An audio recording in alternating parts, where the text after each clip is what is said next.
নমস্কার, welcome to my channel Samir Shil Shri Shri Radhakrishna Gopal Shrimad Bhagavad Gita. আজ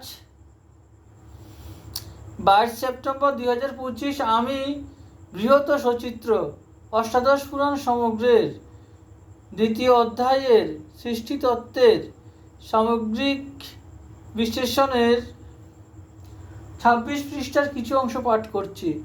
শ্রী শ্রী অষ্টাদশ পুরাণ সমগ্র কি জয়, শ্রী শ্রী রাধাকৃষ্ণ গোপাল শ্রীমদ ভগবত গীতা কি জয়। রাধে কৃষ্ণ, রাধে কৃষ্ণ, রাধে কৃষ্ণ।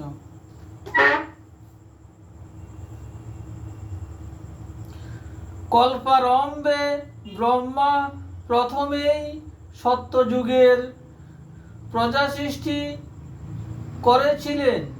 এই সত্যযুগে যারা তপলোকে না যেতে পেরে জনলোকেই অবস্থান করেছিলেন, তারাই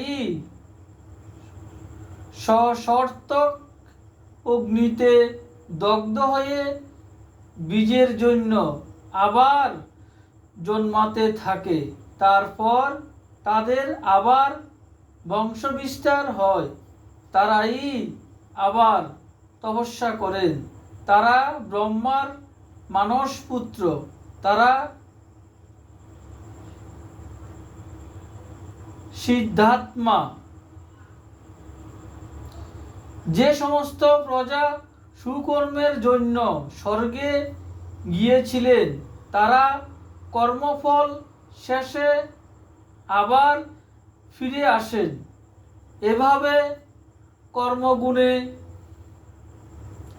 তাদের স্বর্গে গমন মর্তে প্রত্যাবর্তন কাজ চলতে থাকে।